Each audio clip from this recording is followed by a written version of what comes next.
창세기 22장 1절이 이렇게 시작합니다. 그 일 후에 하나님이 아브라함을 시험하시려고 그를 부르시되 아브라함아 하시니 그가 이르되 내가 여기 있나이다. 22장의 시작은 그 일 후에라는 표현입니다. 여러분, 이게 뭘 가리키는 걸까요? 그 일, 그러니까 아마도 22장 앞에 있는 21장의 이야기 후에 그런 의미를 말하는 것이겠죠.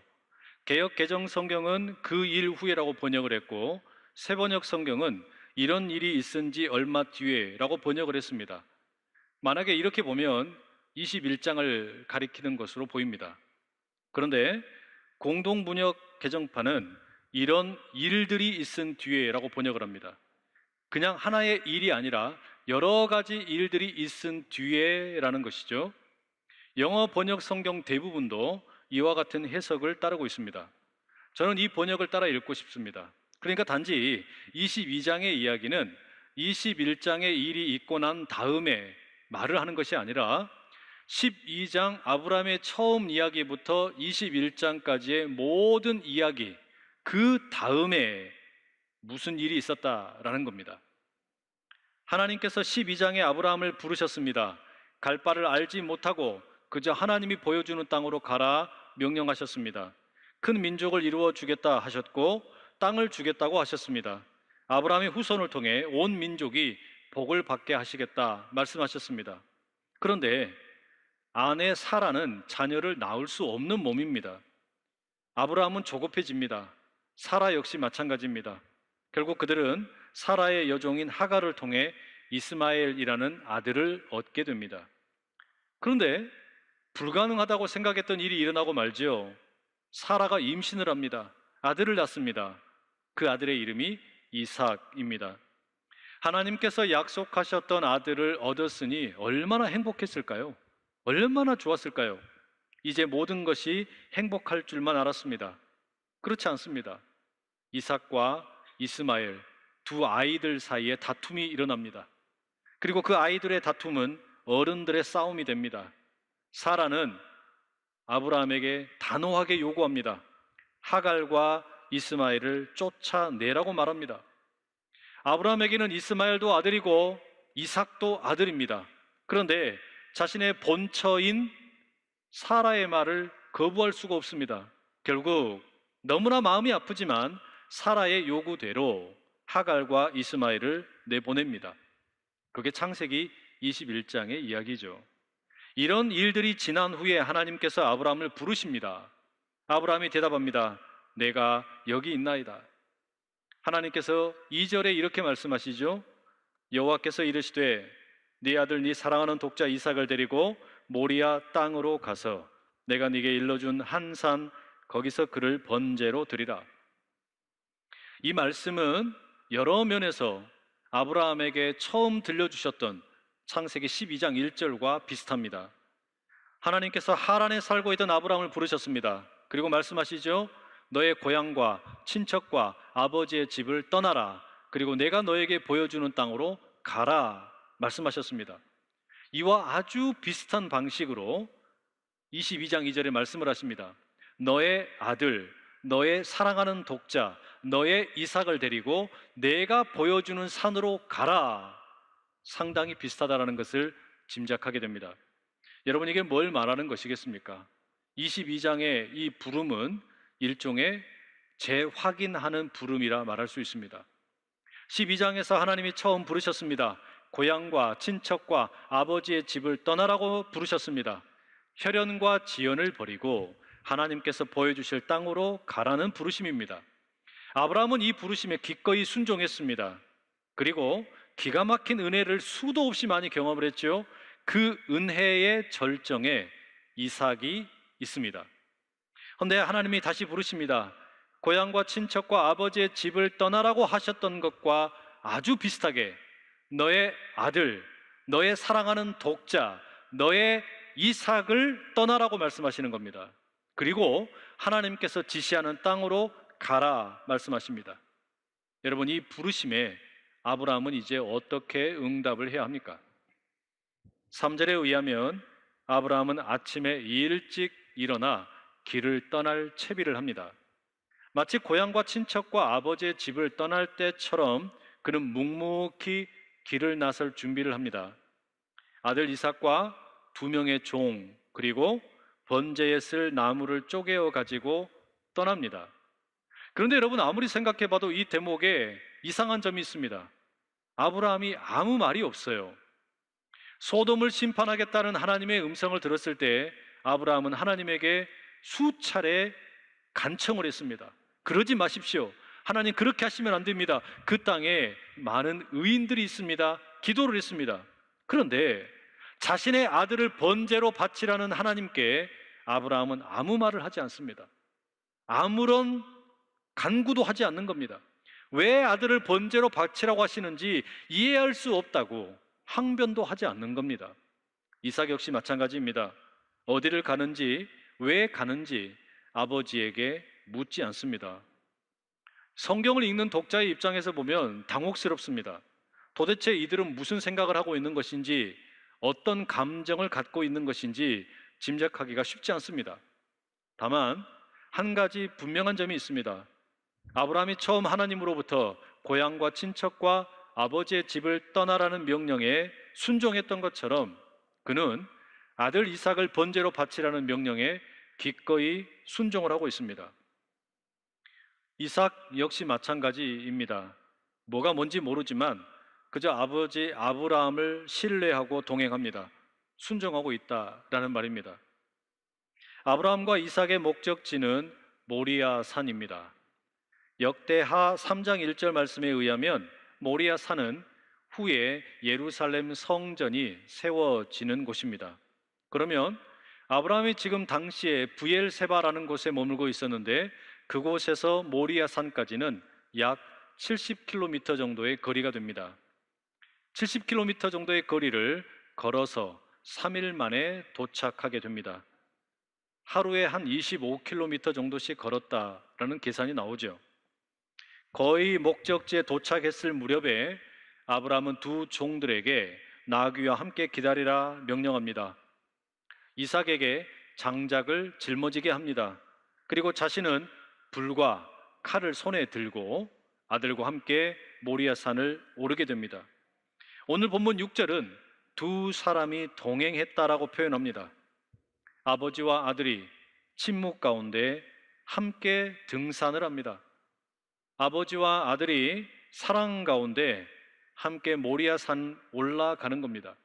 아버지와 아들이 함께 부르심 가운데 길을 걷습니다. 아버지와 아들이 함께 서로를 신뢰하면서 길을 걷는 것입니다.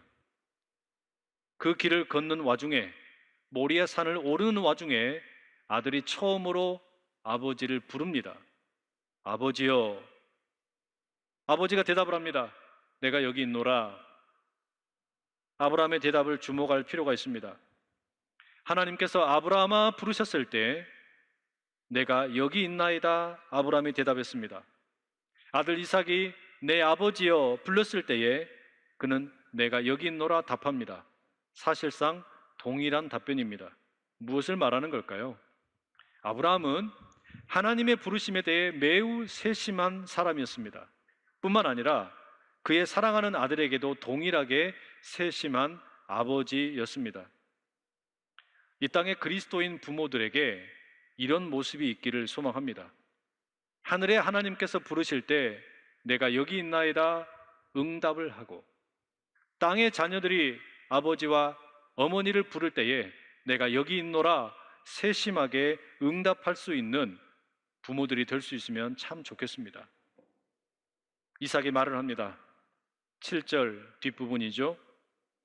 불과 나무는 있거니와 번제할 어린 양은 어디 있나이까? 가슴이 찢어지는 질문이에요. 아버지는 아들의 이 질문을 받고 마음이 갈기갈기 찢어지는 것 같습니다.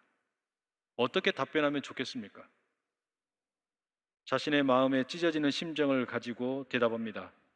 8절 내 아들아, 번제할 어린 양은 하나님이 자기를 위하여 친히 준비하시리라.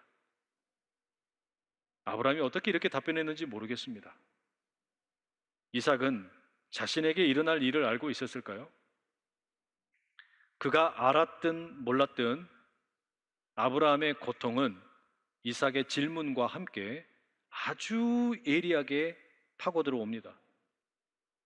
장작을 짊어지고 모리아 산을 올라가는 이삭, 불과 칼을 들고 그 뒤를 따르는 아브라함, 이 부자의 모습은 자연스럽게 우리들을 십자가를 짊어지시고 골고다 언덕을 오르시는 예수님을 떠오르게 합니다. 그 길을 예수님 혼자 올라가신 길이 아니죠. 자신이 죽게 될 십자가를 짊어지신 예수님, 보이지 아니하시나 함께 동행하시는 하나님이 그 길을 걸으십니다. 아브라함과 이삭이 모리아 산을 오르듯이 말입니다. 8절의 뒷부분은 다시 이렇게 말씀합니다. 두 사람이 함께 나아가서. 오늘 본문은 의도적으로 아버지와 아들이 함께 동행한다라고 하는 것을 반복합니다. 이들이 함께 길을 걷고 있음을 강조하는 것이죠. 아버지와 아들은 침묵 가운데 모리아산 정상에 도착합니다. 아버지와 아들은 함께 제단을 쌓습니다. 아버지와 아들은 침묵 가운데 나무를 벌려 놓습니다. 그리고 아버지와 아들은 하나님의 부르심을 따라 결박을 하고 결박을 당합니다. 아버지와 아들은 서로를 신뢰하면서 어쩌면 마지막이 될지 모르는 자신들의 예배를 드립니다. 아버지가 칼을 잡고 아들을 죽이려고 합니다. 아들을 잡아 죽여서 제물로 번제를 드리려고 합니다. 너무나 끔찍한 인신제사입니다. 도저히 이해할 수 없는 일이 파국으로 치닫고 있습니다. 도대체 아브라함은 이때 무슨 생각을 하고 있었던 걸까요? 왜 이삭은 가만히 자신의 죽음을 맞이하고 있는 것일까요? 그리고 무엇보다 하나님께서는 도대체 이 말도 되지 않는 일을 아버지와 아들에게 시키시는 이유가 뭡니까? 아브라함의 심정을 우리가 알 길이 없습니다. 다만 신약성경 히브리서 11장 17절에서 19절은 아브라함의 행동을 이렇게 묘사합니다. 아브라함은 시험을 받을 때에 믿음으로 이삭을 드렸으니 그는 약속들을 받은 자로 돼 그 외아들을 드렸느니라. 그에게 이미 말씀하시기를 네 자손이라 칭할 자는 이삭으로 말미암으리라 하셨으니 그가 하나님이 능히 이삭을 죽은 자 가운데서 다시 살리실 줄로 생각한지라. 비유컨대 그를 죽은 자 가운데서 도로 받은 것이니라. 히브리서 저자의 해석은 이렇습니다. 아브라함이 어떻게 이삭을 인신제사를 할 생각을 했을까? 하나님을 믿었다라는 겁니다. 하나님의 의도가 정확히 무엇인지는 모르지만 하나님은 약속하신 것을 반드시 신실하게 지키시는 분이라는 것을 믿었다라는 겁니다. 자신은 아내를 2번이나 누이라고 속였습니다. 그때마다 하나님께서 부부의 관계 가운데 개입하셔서 이 부부를 고쳐주셨습니다. 회복시켜 주셨습니다. 자신은 마음이 너무나 급해서 여종 하갈을 통해 이스마엘을 얻었지만 하나님께서는 사라를 통해 이삭을 주셨습니다. 이런 일들을 수도 없이 많이 겪었습니다. 그렇기 때문에 아브라함은 하나님을 믿었다라는 겁니다. 심지어 이삭이 설령 죽더라도 다시 살려주실 것을 믿었다. 그게 히브리서 저자의 표현입니다. 그렇기 때문에 아들의 손과 발을 결박합니다. 아들을 번제단 위에 올려놓습니다. 누워있는 아들도 울고 그 아들을 죽이려고 하는 아버지도 웁니다. 드디어 하늘 높이 칼을 쳐들고 아들을 향해 내려치려고 합니다. 이 긴박한 순간에 하늘에서 다급한 음성이 들려옵니다. 아브라함아, 아브라함아! 아브라함이 하늘 음성을 듣고 대답을 합니다. 내가 여기 있나이다. 내가 여기 있나이다. 3번째 나오는 표현입니다. 하나님께서 12절에 말씀하십니다. 그 아이에게 네 손을 대지 말라. 그에게 아무 일도 하지 말라. 네가 네 아들 네 독자까지도 내게 아끼지 아니하였으니 내가 이제야 네가 하나님을 경외하는 줄을 아노라. 극적인 순간에, 모든 것이 파국으로 치닫는 순간에 하나님께서 다시 개입을 하십니다. 아브라함의 칼을 막으셨습니다. 그리고 이어지는 말씀이 네 아들까지도 나에게 아끼지 아니하는 것을 보니까 네가 정말로 나를 경외하는구나, 네가 정말로 나를 예배하는구나, 네가 정말로 나를 믿는구나, 하나님 말씀하십니다. 무슨 의미일까요? 22장 1절, 아브라함에 대한 하나님의 시험이었습니다. 아브라함을 시험하시기 위해 하나님께서 이 모든 것을 요구하셨습니다. 아브라함을 향해 고향과 친척과 아버지의 집을 떠나서 하나님께서 보여주실 땅으로 가라 명령하셨습니다. 아브라함은 그 첫 번째 명령에 잘 순종했습니다. 하나님께서는 그런 아브라함을 귀하게 여기시고 열국의 아비가 되게 하겠다, 엄청난 복을 주셨습니다. 그러나 하나님께서는 반드시 확인을 하셔야만 했습니다. 정말로 아브라함이 이 약속의 신실한 인물이 될 것인가?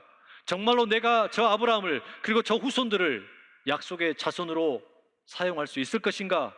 왜냐하면 아브라함과 그의 후손들은 온 세상을 구원하고자 하는 하나님의 통로이기 때문입니다. 그런데 지금껏 아브라함은 여러 번 실수했습니다. 때로 하나님을 실망시키기도 했습니다. 그렇기 때문에 아브라함이 정말로 하나님에게 최우선 순위를 두고 있는지, 하나님의 말씀을 그 어떤 것보다 소중하게 여기는지 하나님께서는 확인하고 싶으셨던 겁니다. 바로 그런 이유로 아브라함이 가장 아끼는 이삭을 바쳐라 명령을 하셨습니다. 여러분, 여기서 우리는 하나님의 마음을 적어도 세 가지 정도 배우게 됩니다. 첫 번째는 하나님은 우리에게 자녀를 숭배하지 말라 말씀하십니다. 숭배와 사랑은 다릅니다. 자녀를 사랑하지 말라는 의미가 아닙니다. 마땅히 모든 부모는 자녀를 아끼고 사랑할 수 있어야 합니다. 그러나 자녀를 하나님의 자리에 두는 것은 곤란합니다. 그것은 마치 우상 숭배와 같은 것이기 때문입니다. 아브라함이 그랬습니다. 이삭이 태어나기 전에는 어쨌든 하나님의 말씀에 최우선순위를 두고 살았습니다.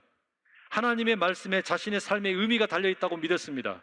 이삭을 바라보게 될 때, 이삭이 태어나는 순간 그런 생각들이 바뀌어버리게 되었습니다. 이삭이 너무나 사랑스러워요. 이삭이 너무나 귀합니다. 그래서 자신의 모든 삶의 무게중심이 하나님의 말씀으로부터 이삭에게로 옮겨지고 말았습니다. 이삭이 잘 될 수만 있다면, 이삭이 미래가 보장될 수만 있다면 다른 모든 것은 내가 포기할 수 있다. 그런 이유 때문에 하갈과 이스마엘도 쫓아내지 않았습니까? 그게 뭡니까? 아브라함에게 이삭은 우상이 되어버린 것입니다. 바로 그런 아브라함을 향하여 하나님이 말씀하시고 또 오늘 우리에게도 말씀하십니다. 자녀를 우상 숭배하지 말아라. 여러분, 요즘 우리는 우리의 자녀들이 우상이 되는 경우를 참 많이 보게 됩니다. 출산율이 참 낮습니다. 가정에서 아이를 한 명, 많이 낳아야 2명 낳습니다.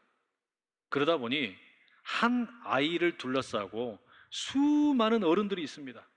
엄마, 아빠, 이모, 고모, 삼촌, 할아버지, 할머니까지 많은 어른들이 아이 하나를 그냥 물고 빱니다. 아이를 금지옥엽처럼 여깁니다. 아이가 스스로 독립적으로 살아갈 수 있도록 내버려 두지를 않습니다. 너무 과잉 보호하는 경우가 많습니다. 무슨 말이겠습니까? 아이가 우상이 되어버린 가정들이 참 많아요. 여러분, 하나님께서 우리에게 요구하시는 것은 자녀를 사랑하지 말라는 것이 아니라 자녀의 앞에 하나님이 계신다는 것을 잊지 말라는 겁니다. 두 번째, 하나님께서는 자녀를 희생시키지 말라 메시지를 주십니다. 아브라함과 이삭 이야기의 결론이 뭡니까? 하나님께서는 사람을 죽여서 제물로 바치는 인신제사를 원하지 않는다는 겁니다. 여러분, 이것은 아브라함이 살던 당시에 가나안 사람들의 종교와 관련이 있습니다. 가나안 사람들은 자신들이 믿는 신에게 드릴 수 있는 최고의 예배를 자기 자녀를 바치는 것이라 생각했습니다. 내가 내 신을 믿는 그 믿음을 무엇으로 증명할까? 자기 자녀를 죽여서 인신제사를 드리는 게 최고의 예배라고 생각을 했습니다. 그만큼 내가 이 신을 믿는다 드러내고 싶었던 것이죠. 그러나 구약성경 레위기 18장 21절은 이렇게 말씀합니다. 너는 결단코 자녀를 몰렉에게 주어 불로 통과하게 함으로 네 하나님의 이름을 욕되게 하지 말라. 나는 여호와이니라. 무슨 말씀입니까? 하나님은 우리가 우리의 자녀를 인신제사 드리는 방식으로 예배하는 거 원하지 않는다는 거예요. 하나님은 가나안 지방의 신들처럼 자녀의 생명을 요구하는 비도덕적이고 저급한 신이 아니라는 말씀입니다. 그래서 성경은 인신제사를 분명하게 금하고 있습니다. 그런데도 구약 성경을 우리가 읽어보게 되면 많은 경우에 이스라엘은 인신제사의 유혹에 넘어갑니다. 이스라엘이 가나안 주변의 인신제사를 그대로 흉내를 냅니다. 북이스라엘의 많은 임금들이 그랬고 남유다의 아하스 왕과 므낫세 왕이 그랬습니다. 결국 하나님께서 아브라함과 이삭의 이야기를 통해 우리에게 주시는 메시지는 분명합니다. 부모의 믿음을 증명하기 위해서 연약한 자녀를 희생시키지 말라는 겁니다. 부모의 믿음을 위해서 혹은 나의 믿음을 증명하기 위해서 연약한 다른 누군가를 희생시키지 말라는 이야기예요. 마지막으로 살펴볼 게 있습니다. 그렇다면 하나님께서는 부모와 자녀에게 무엇을 원하시는 걸까요? 아버지 아브라함과 아들 이삭이 모리아산을 함께 오릅니다. 함께 번제단을 쌓고 사랑과 신뢰 가운데 아버지는 아들을 결박하고 아들은 결박을 순순히 당합니다. 번제를 드리려고 합니다. 그런데 그걸 하나님이 막으셨어요. 그리고 순양을 예비해 주십니다. 그 순양이 대신 번제로 드려집니다. 아브라함은 그 땅의 이름을 여호와 이레, 여호와의 산에서 준비되리라 이렇게 이름을 붙입니다. 아브라함은 순양을 보고 그렇게 이름을 붙였겠죠. 그러나 우리는 여호와 이레 이 말씀을 그렇게만 읽을 수 없습니다. 앞서 말씀드렸던 것처럼 모리아산은 예루살렘 성전이 세워진 곳입니다. 그리고 그 예루살렘은 예수님의 십자가가 세워진 곳입니다. 무슨 말이겠습니까? 아브라함과 이삭이 함께 올라갔던 그 모리아산, 그곳은 예수님께서 십자가를 짊어지시고 하나님과 함께 올라갔던 골고다 언덕입니다. 그곳에서 여호와의 이레, 십자가의 주님이 이미 예비되고 있었다라는 말입니다. 아브라함은 아들을 바치는 결단을 내렸습니다. 그러나 하나님께서는 이삭을 죽이지 못하도록 막으셨습니다. 그런데 여호와 이레의 하나님께서는 바로 그 동일한 장소 모리아 산에서 골고다의 언덕에서 아들 예수 그리스도를 십자가에 내어주셨습니다. 내어주는 신용만 하신 것이 아니라 실제로 그 아들 예수 그리스도를 죽음으로 내모셨습니다. 왜요? 여호와 이레, 아브라함의 후손으로, 다윗의 후손으로 이 땅에 오신 예수 그리스도를 통해 아브라함에게 주셨던 그 약속의 말씀, 너를 통하여, 너의 후손을 통하여 이 땅에 있는 모든 사람들이 복을 받게 하겠다, 구원받게 하겠다, 그 말씀을 이루시기 위해 우리 주님을 십자가에 내어주셨습니다. 그게 여호와 이레입니다. 여호와의 산에서 준비되리라. 여호와의 산, 모리아산, 골고다 언덕, 바로 그곳에서 온 인류를 구원하시기 위한 예수님의 십자가가 이미 예비되어 있었다라는 말씀입니다. 여러분, 그렇습니다. 부모와 자녀에게 필요한 것은 부모가 자녀를 우상 숭배하는 것도 아니고 부모가 자녀를 희생시키는 것도 아니고 함께 모리아 산을 오르는 겁니다. 함께 골고다 언덕을 오르는 겁니다. 그리고 그곳에 우뚝 서 있는 십자가를 바라보는 거예요. 아들아, 딸아, 저기를 봐라. 우리를 위해서 예비된 하나님의 은총이다. 하나님의 은혜의 십자가다. 예수 그리스도의 피 흘린 십자가다. 여러분, 바로 그 십자가가 부모의 가슴에, 자녀의 가슴에 함께 새겨질 수 있기를 간절히 축복합니다.